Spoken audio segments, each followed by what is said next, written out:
Ustadz mau bertanya, eh dari umur saya 18 tahun saya udah jadi tulang punggung keluarga.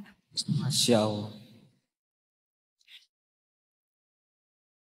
Sampai saat ini umur saya memasuki fase umur yang harusnya sudah menikah. Tapi Berapa? 21 ya? 26. Oh, 26.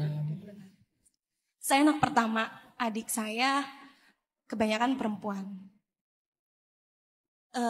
Orang tua saya menuntut saya harus segera cepat menikah.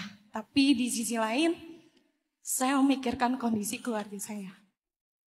Karena beberapa struggle, permasalahannya tidak semua laki-laki menerima keadaan keluarga pasangannya.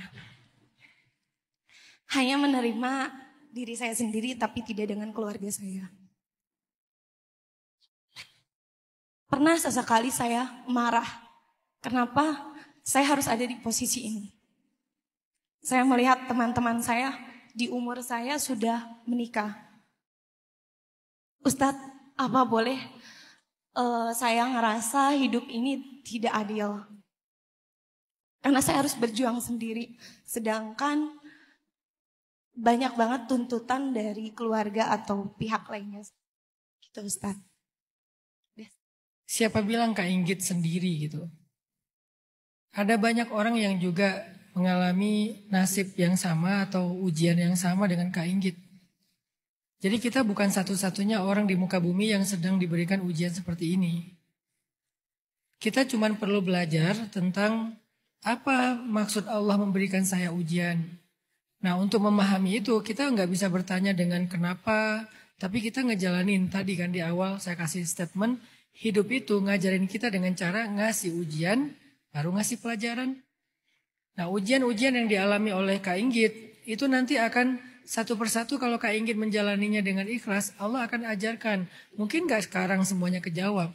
Saya yakin sekali karena saya bukan orang yang hidupnya mudah juga Kak Inggit. Dan saya kenal beberapa orang yang sangat dekat dengan saya, hidupnya juga gak mudah. Tapi ketika dia sekarang ada di fase yang banyak banget kemudahan, buat saya makin yakin, oh benar ya janji Allah ya.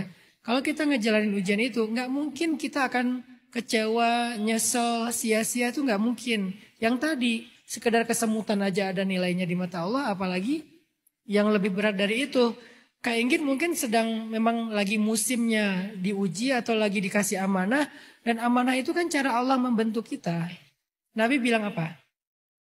Kata Nabi, An-nasu ma'adin. Manusia itu kayak logam. Logam itu baru jadi berharga ketika dia dibakar di suhu yang sangat panas. Lalu ketika dia udah memerah, ditempa dengan palu, kemudian ditaruh di air yang dingin, lalu diulang lagi dibakar, ditempa, didinginkan, dibakar, ditempa, didinginkan. Sehari, seminggu, sebulan, sekian bulan, kemudian dia jadilah bilah pedang yang tajam dan berharga di tangan para kesatria. Lalu Nabi bilang manusia itu kayak logam. Baru menjadi berharga, baru menjadi sesuatu yang istimewa ketika dia melalui fase penempaan, dibakar, didinginkan, ditempa dan seterusnya. Suatu saat dia akan menjadi seseorang yang istimewa. Tapi kalau ketika dibakar, ditempa dia patah, maka dia akan ditinggalkan. Maka belajarlah bertahan untuk tidak patah. Pasti akan melalui fase itu, pasti akan lewat masa itu. Sehingga kita menjadi seseorang yang lebih istimewa, lebih kuat, lebih berharga nanti suatu saat nanti.